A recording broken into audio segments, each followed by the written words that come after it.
દરિયાના કાંઠે એક વ્યક્તિ ઉભો હતો, આમ દરિયામાં મોજું આવ્યું એટલે પાણીનું મોજું આવ્યું, છાપકું ભરી પીધું, ખારું ધૂધવા જેવું લઈ ગયું એટલે થૂથું થૂથું કરી અને ભાગવા માંડ્યો. એટલે દરિયાના મોજાએ કીધું કે અમારા નીર ખારા જસી અને મરજીવા મત ફેર મો, મારા તળિયા તપાહી જો તને કુબેર કંગાલ લાગશે. ઉપર પછી ખારા પાણી જોઈને વિયોજામાં એક વખત ડૂબકી માર, કુબેર પાસે શું છે એમ સાહિત્ય સમજવું હોય ને તેમાં ડૂબકી મારવી પડે, ઉપર ઉપરથી ન પડે.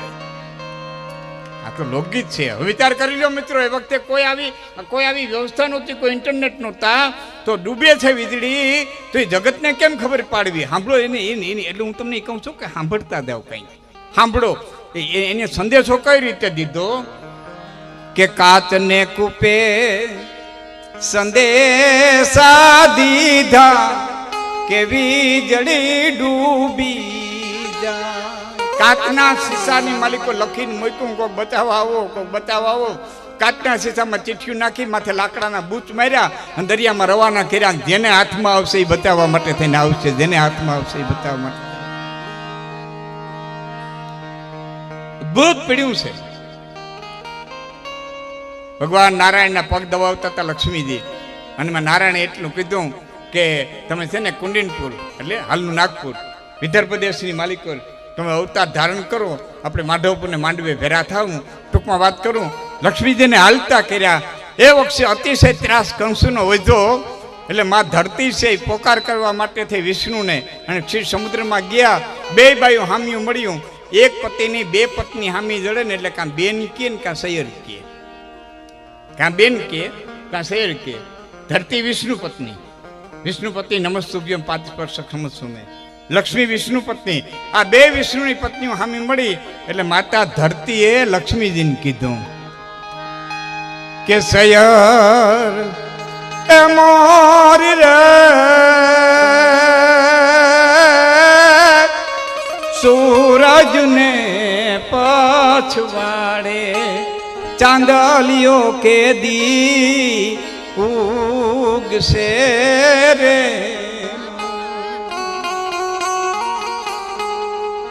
તમને એમ થાય કે આમાં લાખન ભાઈ શું છે? અરે આમાં ભાગવત છે, રામાયણ છે. ધરતી કે છે હે લક્ષ્મી, સૂર્યની પછવાડે ચાંદલિયો કેદી ઉગશે. તેત્રાયુગ પૂરો થઈ ગયો, સૂર્યવંશી ભગવાન રામે જળ સમાધિ લઈ લીધી, અને કૃષ્ણ પરમાત્મા યદુવંશી કુળમાં ચંદ્રવંશમાં જે અવતર્યા નથી. આ વચ્ચેના ગાળામાં ધરતી કે સૈયર મોરી રે, આ સૂરજની પછવાડે હવે ચાંદલિયો કેદી ઉગશે. એટલે કે અંબેને મારે હમણાં જ વાત થઈ કે શું કે ઉગશે શ્રાવણના સોમવારે આઠમની અધરાય તેરે.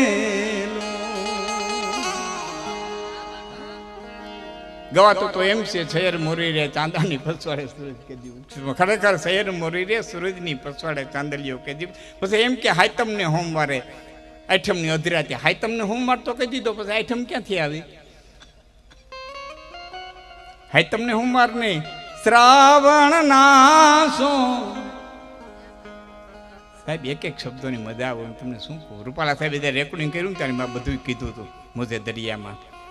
હા, આજે જ મેં ફોન કર્યો પણ અમરેલી સવારે 9 વાગે આવશે એમ ને. મેં કીધું રાતે આવો તો પ્રોગ્રામમાં મજા આવે એમ. હા, પણ હવે કંઈ કઈને કામ એવું આવી ગયું હોય. ઘણા બધા સાહેબને એ કે આ તો પટેલ ડાયરો બધો બેઠો છે, મારે એક વાતે કરવી છે, મને બીજું ઘણું યાદ આવે છે, બે ફરમાશું છે, હું કરવું એમાં વિચારમાં પડ્યો છું. કણબીની દીકરી હેઠે ખડ વાટતી હતી હામી વાડ, ને વાડીમાં એક મોરલો, અને મોરલાએ હરપને પકડ્યો. એ હરપને મોરલાએ જેવો પકડ્યો ને એવો આકાશમાં હડુડુડુડુડુ કરીને વરસાદ ગઈ જો. તો સારંગે સારંગ ગ્રહ્યો, તો સારંગ બુઠ્ઠો થાય કે દલકો સારંગ જો દઉં તો મુખકો સારંગ જાય. સારંગ એટલે મોર, સારંગ એટલે વરસાદ, સારંગ એટલે રાગ, સારંગ એટલે હરપ, સારંગે સારંગ ગ્રહ્યો, તો સારંગ ઉઠ્ઠો થાય કે દલકો સારંગ જો સારંગ રાગ ગાઉં તો મુખકો સારંગ જાય. નાગ વયો જાય છતાં મોરલાથી રહેવાનું નહીં, બોલ્યા વિના રહેવાનું નહીં. ટેહો ટેહો કરીને બોલ્યો, હરફ છૂટી ગયો, મોરને બટકું ભર્યું અને મોર ડોકી નાખી ગયો. એ મોર નાખી ગયો ડોકી, તે શેઢે દીકરી જે વાતતી હતી ને ખડ, એણે કીધું કે જનાવર જીવતા જાલ્યા રે મોર કા બોલ્યો એ કા બોલો રે ક્યાં નહીં કા બોલો રે મોર કા બોલો મારે ટોડલે બેઠો રે મોર કા મારા હૈડાર ભાઈ વિચારે કે હું જોતી હતી શું થાય મારા હૈડારો હર જનાવર જીવતા જાલ્યા રે મોર કા બોલો આ લોકગીતો છે મને ગમતું અને અતિ સાંસારિક જીવનનું શ્રેષ્ઠ લોકગીત એટલે કે સંસારની માલિકો રહેનારાનું શ્રેષ્ઠ લોકગીત ખડવાટીને મજૂરી કરનારા લોકગીત ગાય એ કોઈ મને ફરમાઈશ કરી ગયા. હવે એક વાત કરું ભાઈ, 2-3 ફરમાઈશ જેણે કરી છે ને આ છે જેણે ફરમાઈશ કરી ને એને ઘોર કરવા આવવાનું નકર કવિતા અમને લાગે હા દૂધીનાનું પાટું બોલું પાકડું મારી નાખે. હા કવિતા દૂધતી હોવી તમારી ફરમાઈશ પૂરી કરો પણ દૂધવી જોઈએ ઘોર કરવા આવજો ત્યારે. હાલો ભાઈ પછી એક પ્રસંગ આપને કહું છું કે 1.25 નું મારું દાતરડું લો ઘડું બોલે લાલીએલું વાર મુંજા હે મુંજા વાલમ જીલો હવે નહીં આવું તારા ભેરી બીડી વાઢવા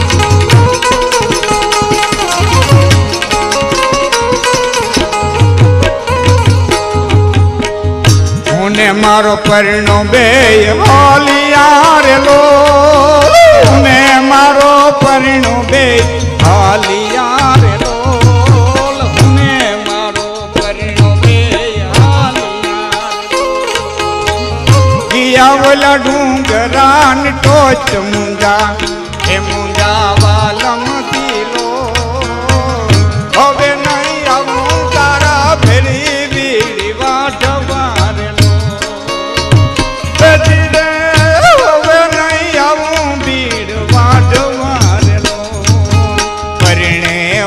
ढाक से पाक उखड़ा रे लो मेरे वाढू छे आँखों भीड़ मुंजा हे मुंजा वालम दिलो હવે નહીં આવું ભીડ વાઢવા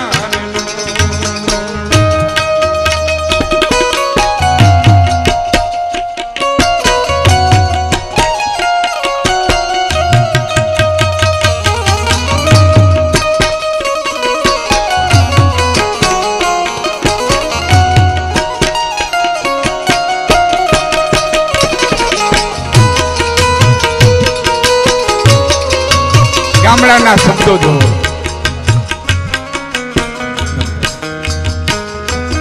પરિણાનો ભારો મેં ચડાવ્યો રેલો મરી કે મેલી મુને વગડા મુદાર મુંજા એ મુંજા વાલમ દીલો હવે નહીં આવું બીડી વાઢવા રેલો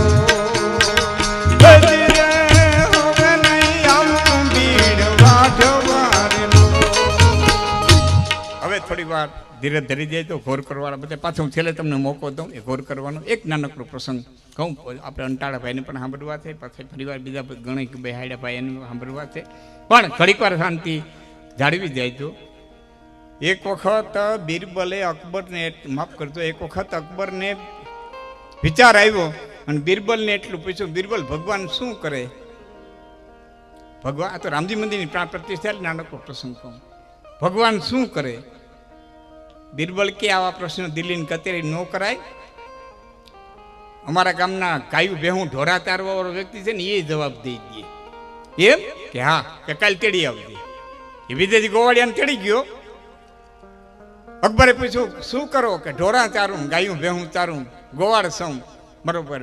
પ્રશ્ન મારો છે કે ઈશ્વર શું કરી શકે? ગોવાળ કે વિદ્યાર્થી તરીકે પૂછો છો કે શિક્ષક તરીકે?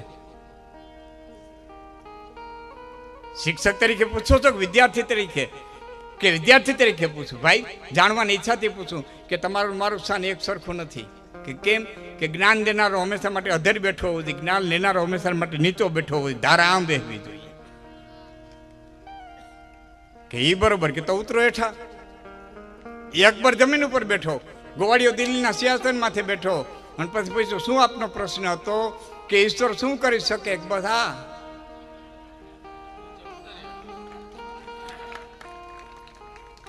સારો પ્રશ્ન હોય તો સારો જવાબ જડે. સારો પ્રશ્ન જોઈએ. સફરજનના ઝાડવા નીચે બેઠો બેઠો છોકરો વાંચતો હતો, ઉપરથી સફરજન પડ્યું, હળી કાઢીને ડેડીને પૂછ્યું, ડેડી સફરજન નીચે કેમ આવ્યું, ઉપર કેમ ન ગયું? કે ગોઈ મમ્મી પાસે કે મમ્મી સફરજન નીચે કેમ આવ્યું, ઉપર કેમ ન ગયું? કે ગોઈ એ પ્રશ્ન અમને છે, તારે જોઈન્ટલી વ્યવસ્થા કરી દઈ. એના માવતર એટલા ડાયા હતા કે છોકરાને કીધું ગોઈ તને વ્યવસ્થા કરી દઈ. અને આપણા છોકરાએ પીશું હોય તો તરત કઈ રાડી નાખી, બે તાર બાપ હેઠું દેવાય ઉપર નું દે બે. બાળકની જિજ્ઞાસાને મારી નાખી. એની મારી નહીં, ગોચ. અને માણસે જિંદગી આખી ખર્ચી નાખી. સફરજન નીચે કેમ આવ્યું, ઉપર કેમ ન ગયું, આટલા જ પ્રશ્નને ગોતવા માટે આખી જિંદગી ખર્ચી. અને આ જગતને ગુરુત્વાકર્ષણના 3 નિયમ દીધા. છોકરાનું નામ હતું આઇઝેક ન્યૂટન. આ તમે ચંદ્રમાથે જાઓ, મોટરસાયકલ આંકો આંકો તો બોલો પડે નહીં, ઊભું રાખો તો પડી જાય. કે જાઓ 100 કિલોમીટર જાવ પડે નહીં, ઘોડી વિનાનું ઊભું રાખો તો પડી જાય. એ નિયમ ગોતનારો આઇઝેક. સારો પ્રશ્ન હોય ને તો જવાબ સારો મળે. એનો